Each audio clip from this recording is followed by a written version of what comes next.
Today's video, we are looking at how to mix guitars like a boss.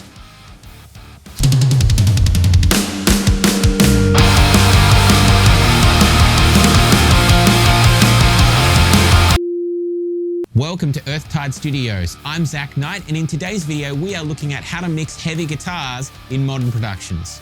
Guitar is my instrument of choice, so I'm looking forward to what you think about my approach to guitar mixing. Also, we have a free vocal production course available which teaches you how to record, edit, and mix your vocals. You can just click the link below and grab that for free. All right then, let's get stuck into those guitars.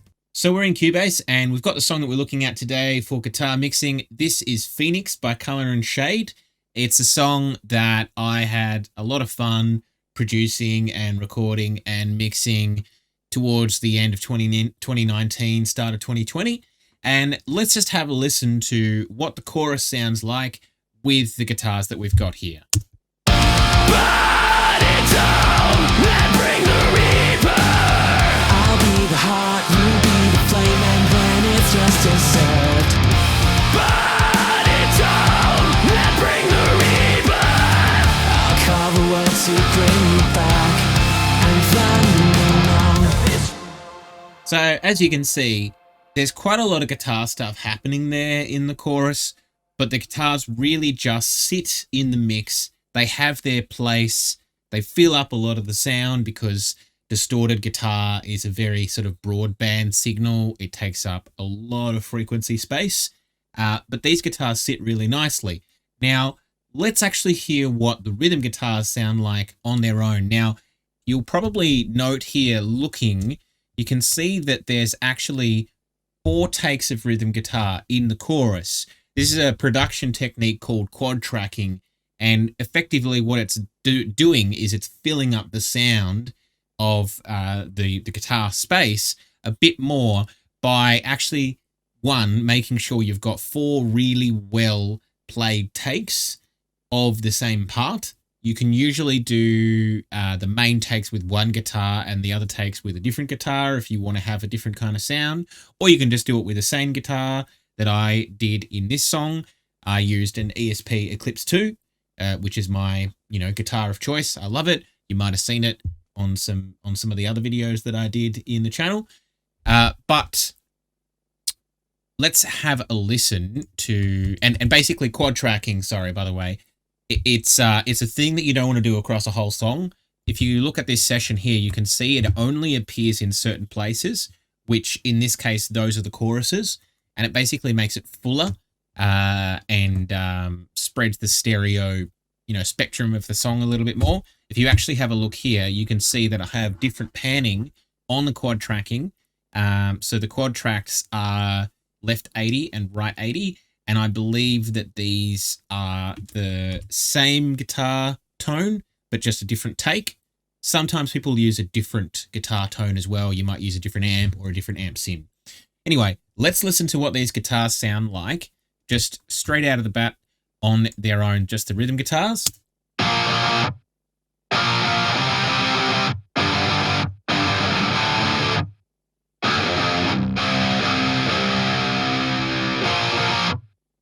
So it's pretty tight. It doesn't necessarily sound like it, but there's quite a lot of gain in there. Now, I personally know that the gain on these guitars, in terms of the actual amps that were used, is not that high. I play quite high. I play quite hard, which is going to add a lot of, I guess, gain to the actual guitar itself. And that's what's going to make it sound like it's more distorted.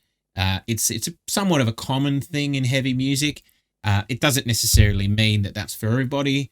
Some people don't hit the guitar as hard when they're playing rhythms, and so therefore they like more gain, or they might want more gain if they want a more kind of, saturated or fizzy kind of tone. This is quite a reasonably rounded, sort of more cleanish, smoother sounding distorted tone. So we've heard what the guitars sound like mixed, but let's hear them with everything turned off now. So I'm going to turn off all the plugins on the rhythm guitar bus and the plugins on the guitar bus. I'm going to actually just hard bypass that one. this is what they sound like without any mixing on them.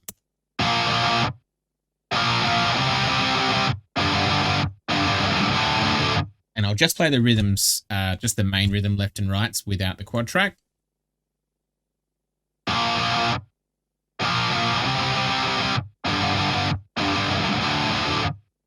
So you can hear there's a lot more low end in there. They're a lot busier and the guitar is quite loose, and we're looking to really tighten that up. Now, the first thing that I like to do when it comes to mixing my heavy guitars is, if it's the same guitar tone, same take, you know, same player, etc., I'm just going to process them on a bus. It's just a lot easier than having to do double the processing on two separate tracks. So these two tracks, the left and right guitars, they're panned hard left and hard right, and they're coming into this rhythm guitar bus. And the first thing that we're going to do is we are going to clean up that low end. Now, this is a very, very popular technique. As you can see, it was pretty much coined by Andy Sneap, and I've actually even named the preset the Sneap preset. And basically what this is doing is this is controlling the low end on all the chugs, because when you chug a guitar, there's all of this extra woofiness that really pushes the guitar tone and guitar sound in a kind of an undesirable way. So if you watch this, it'll basically move up and down depending on if there's chugs happening.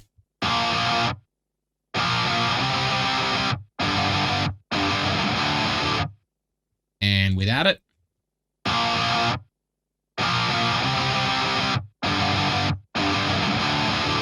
back again with it.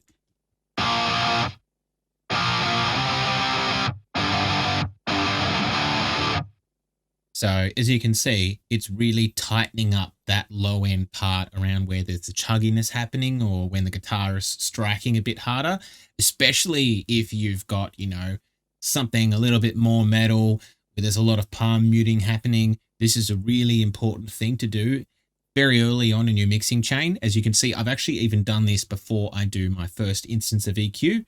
Some people do it after their first instance of EQ, but I like to do it here. And what I'm doing is we're basically having it kick in at 64 hertz here, and 60, sorry, and the other end at 350. And we've got it set up here to sort of trigger and bring down the guitar by about minus 6 dB in that area. It doesn't, as a maximum though, as you can see, it's only pushing it down a couple dB. It's really controlling.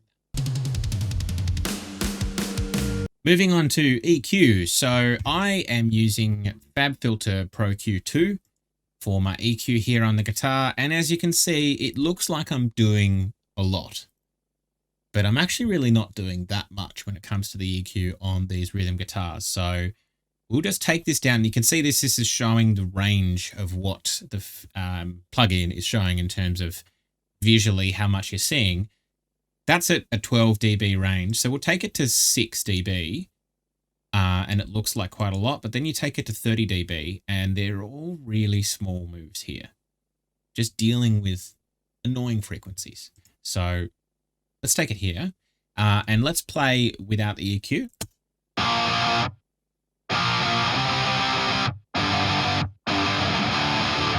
And then with the EQ.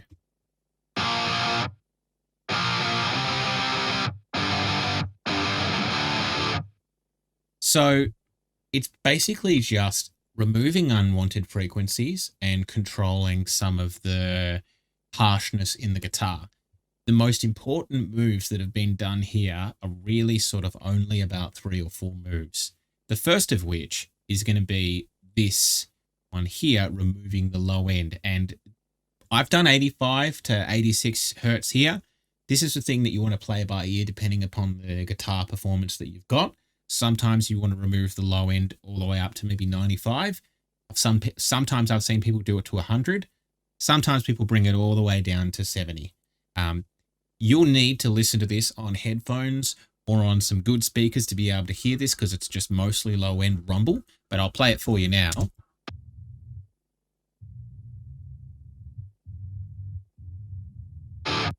And And so that's what it sounded like just on its own. And I'm going to bypass it for you.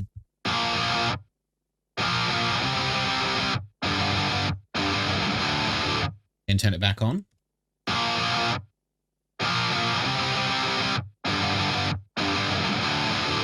But as you can see, it's really controlling that low end. Guitar doesn't serve the purpose of providing the fatness and the big low end power to a heavy music production. That's bass and drums. So a lot of people like to make their guitar sounds really full and big when they listen to them, you know, through their monitors or their amps or their amp sims or anything along those lines. But in a mix, the guitar isn't providing the low end. So you don't want it to be filling up that space. That's for bass. On the other end of things, guitar has a lot of really, as I said, it was broadband signal. It has a lot of really unwanted high frequencies. So we're actually rolling off this guitar at 1200 Hertz, and we're doing this one a little bit less. Down here, it was 24 dB an octave. Up here, it's 12 dB an octave. I'm going to show you what that sounds like on its own, and it's not nice.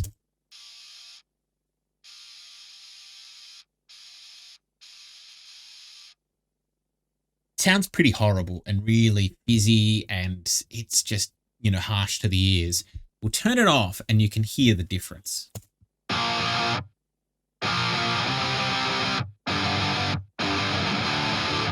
Turn it back on.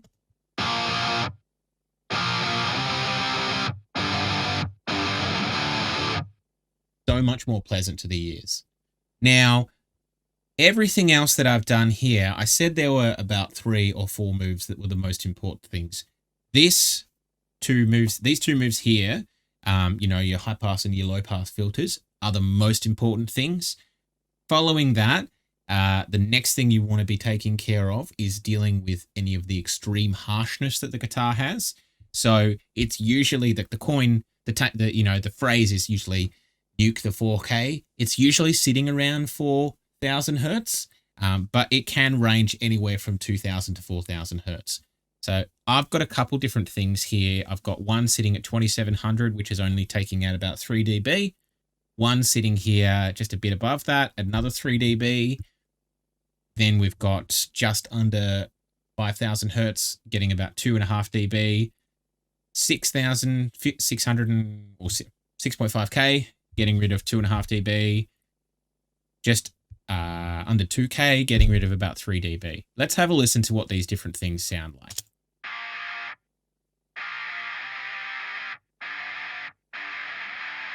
So that's a really annoying whistling kind of frequency. This one here.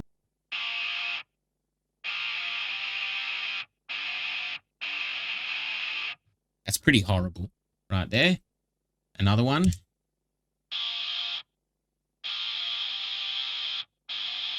But they're kind of getting worse the higher you go up, which is why they kind of say, you know, nuke the 4K, because it sounds quite terrible. And then this one here, just below 5,000.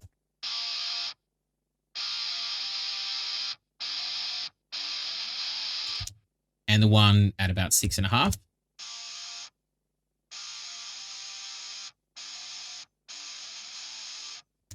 It's pretty obnoxious across the board. To counteract these several notches here, I have a small little shelf, a small little wide bell EQ move for about 1.4 dB at, you know, 7.6K here. And it's sort of just boosting the whole area a little bit to counteract the fact that I've got all of these little filters here removing the annoying frequencies. We're going to take all of these ones here. Let's get rid of that one. We're just going to take all these ones right here, including the little boost, and we're going to play them all without and with. So without.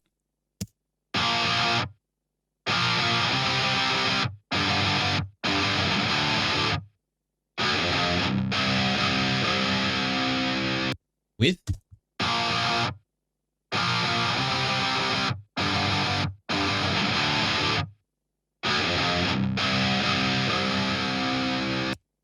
It's a dramatic difference. It's a dramatic difference. Other than that, the other thing to do is you want to be controlling the low end here. I'm getting rid of about a couple dB, around 130. That's just to get rid of annoying rumble too.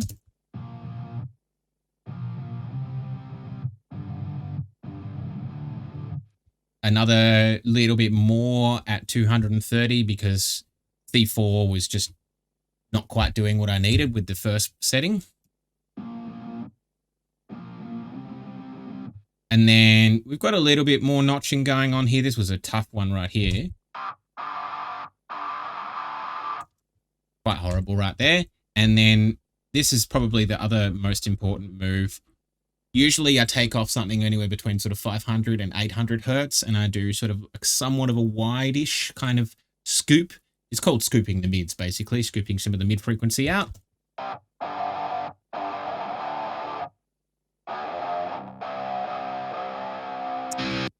Let's listen to what this sounds like with all of these off and then on.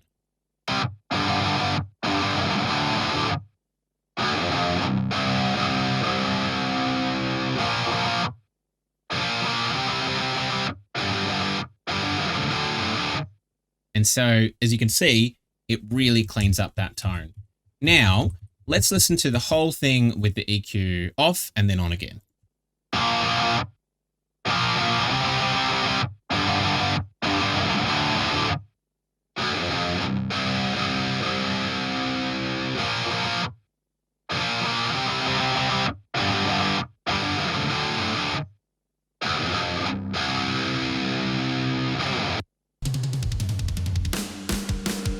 After EQ, we're going to have a look at some compression on these guitars, and I am using CLA 3A. This is literally just using the electric guitar preset, and then I've just adjusted the peak reduction on it and the gain to mostly match the gain.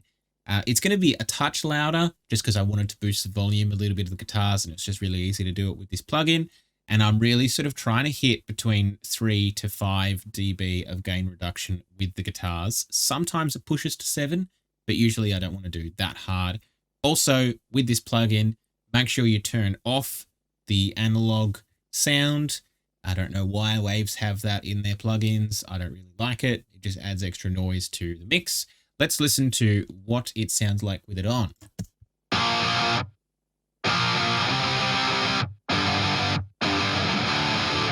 And off.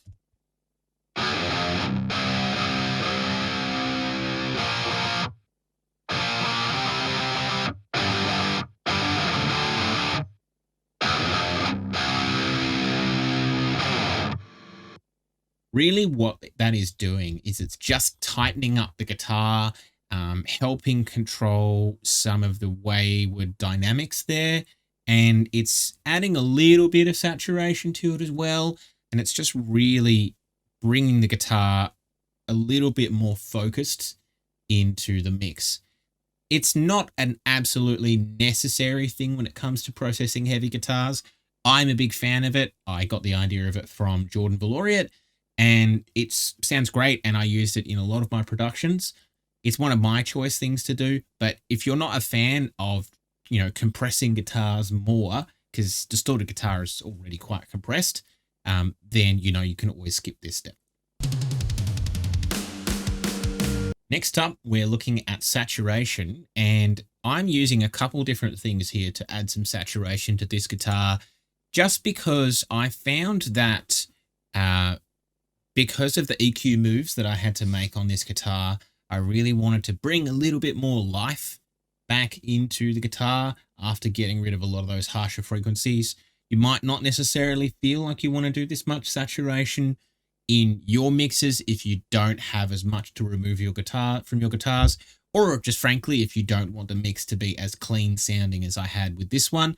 If you want it to be a little bit dirtier, a bit more rough around the edges with the guitar tone, then you might not want to push as hard with that EQ. So I'm using a couple different things here. I'm using the Slate Virtual Tube Collection here for my saturation, and I'm using two different ones. I'm using the New York tube, and I'm also using the London one. The big difference between these two is I've got this one set up in preamp mode, which is going to push the saturation a bit more, and this one's set up in console mode, which is not really going to be doing that much, but it's just a touch. To hear this saturation, you're probably going to want to be listening to this on headphones or good monitors. You certainly won't hear it on your phone speakers very easily. let's show what it sounds like with it on.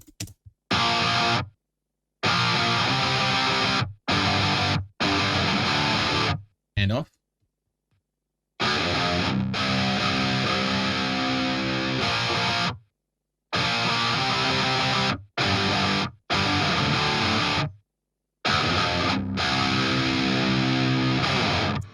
So it's kind of taming the high end a little bit, bringing a little bit more body to the guitar, feeling out the spectrum a little bit, and just making the guitar sound like it's got a bit more life into it.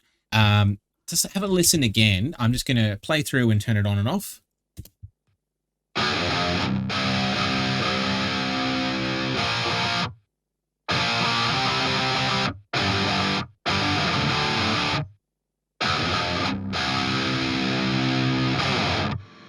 So it's just really bringing the life of the guitar out a bit there.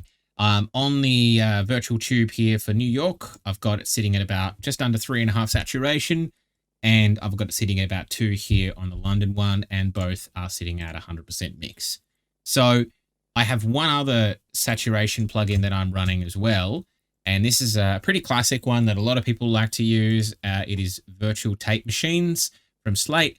And this is smoothing out the high end a little bit more and adding a touch more low end as well, and just giving it a little bit of that trying to achieve a kind of tape sound as well.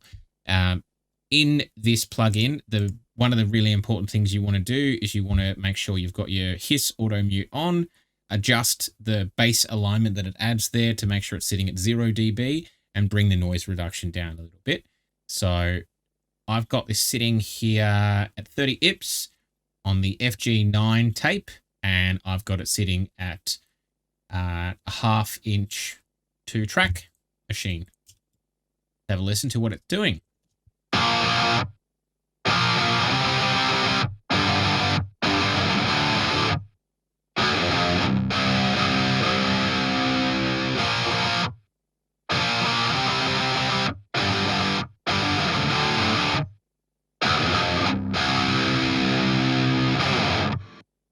It's just adding a little bit more life to the guitar, smoothing out the high end a bit, giving it a bit more fullness, and just making it sound a little bit more natural sounding and a little bit less artificial.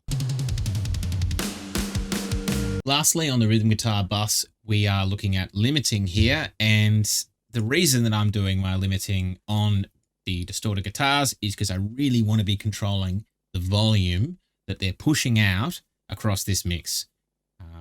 It's not going to be that much, but it's definitely a really important thing for you to do to control your guitars. I'm just using the Waves L1. I've literally just loaded it up as is, and I'm just putting a little bit of limiting on there. There's no special presets or anything along those lines. Let's see what it's doing here. And you'll notice the amount of limiting it's doing by looking at the attenuation section here, and the red signal that comes down will show how much limiting is actually happening. I'll turn the quad tracks back on so that we can actually see how it's working properly across the whole section.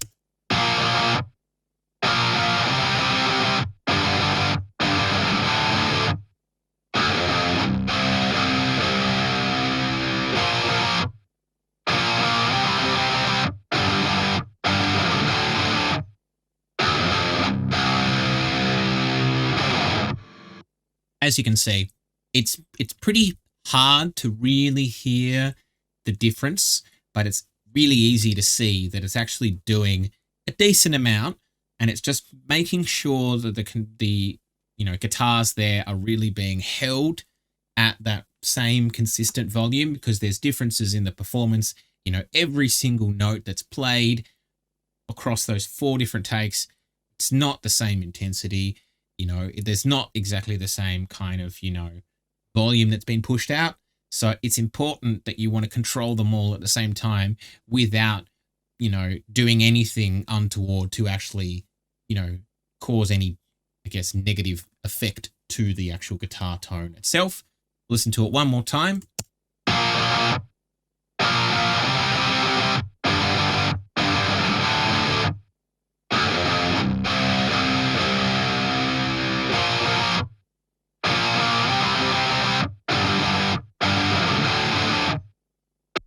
So as you can see, you know, not really doing that much there. The other thing that I just wanted to note on this rhythm guitar bus is that I have a little bit of EQ running after the fact as well. And this is just removing a very small amount of 129 Hertz, getting rid of about 5.7 dB there, and getting rid of an additional amount of 430, basically 3 dB there at 435 Hertz. I'm going to show you what it sounds like with those off.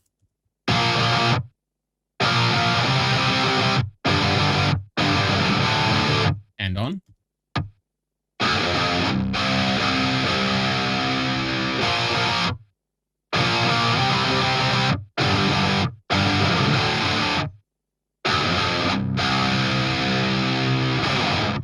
So the reason that I did that is I could see, if you look here, I'll just play it now. There's all that build-up that was sitting there that was happening at the 129 Hertz mark, causing a lot of unnecessary rumble and low end, and I didn't really want that. So after doing all this processing, I thought, well, to save on the CPU, I'm just going to put it on the channel, and that's what we've got going on here. That's always that's not necessarily something you have to do all the time. You could just use another plugin after the limiter or before the limiter if you wanted to. But that's just what I ended up doing. Now that we have fixed up everything to do with our rhythm guitars, I'm actually going to show you what I put on my guitar bus itself. So all the guitars are feeding to this, and I've got a lot of different guitars going on. You know, we've got octave guitars here in the session, leads, there's a whole harmonic section here, a feedback section as well that happens down here, a bunch of different clean guitars. There's a lot of different things going on. So I want to make sure that I'm controlling all of those different guitars together. Now, this isn't necessarily something that's dependent on just the rhythm guitars. So the things that I'm doing here on this part of the chain are a bit more broadband. And in this particular case, the first thing I'm doing is I'm hitting it with a bit of EQ. As I said, guitar doesn't need to be taking up the low end here. So there's a lot of low end build up across both distorted guitars, you know, rhythms and leads and feedback and harmonics and all that kind of stuff, as well as cleans. So I'm controlling the low end here. We've got FabFilter Pro Q2, 12 dB an octave, and I'm getting rid of 70 Hertz. Let's see what that sounds like.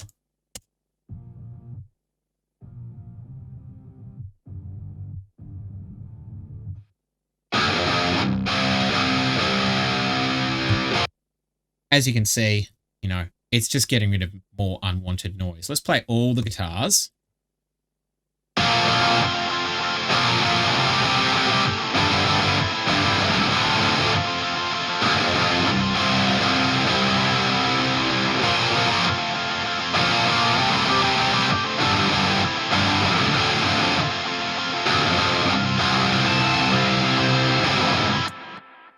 Just controlling that low end.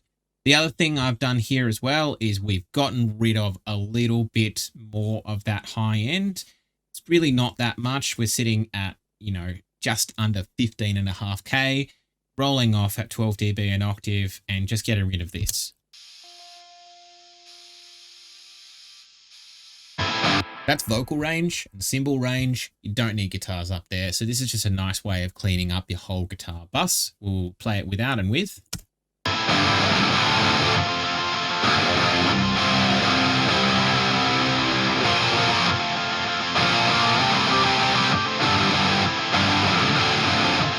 It's just controlling that high end a little bit.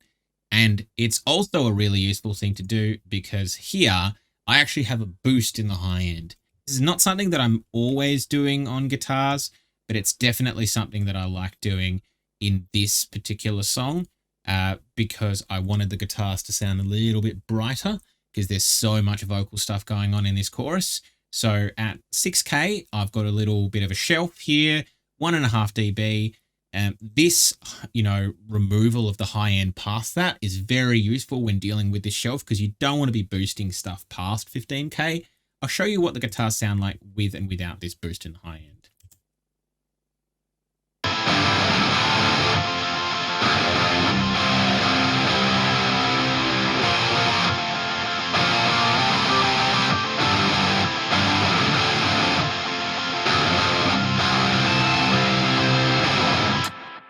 as you can see, it's really just bringing a little bit more life into the guitar. I know I've said that a few times, but it's really important, and just, you know, giving them a bit more brightness, but without too much of that harshness. So we've pushed that past the 4K mark, so we're not getting that annoying 4K kind of sound from the rhythms.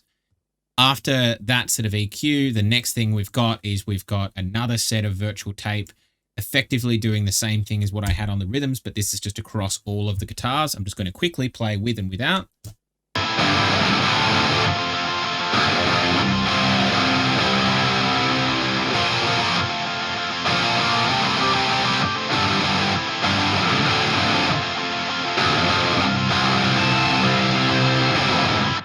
It's bringing a touch more low end, a touch more body, and smoothing out that high end a little bit as well. And lastly, in the chain, we are looking at limiting again.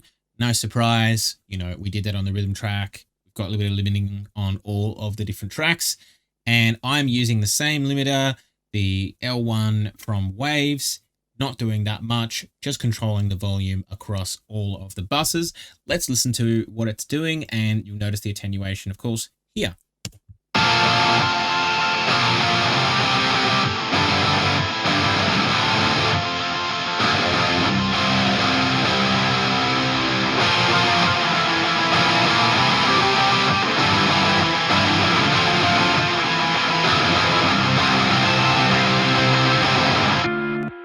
As you can see, it's not really doing that much, just really controlling that level across all of the guitars, which is really nice. You know, makes the guitar sit a bit nicer in the mix. So there you go. You've got what you need to be able to mix your guitars and get them to sit nice and strong in your productions. I hope you like my approach to guitar mixing, but I'd really love to hear how you do it as well. Throw a comment below and let me know, and also tell me about what kind of guitar tones you've been playing around with lately too. And don't forget, we've got our free vocal production course available, and we've got a lot more tutorials coming out as well, and I really want to hear what you would like to see, so please let me know. But for now, take it easy. Reset.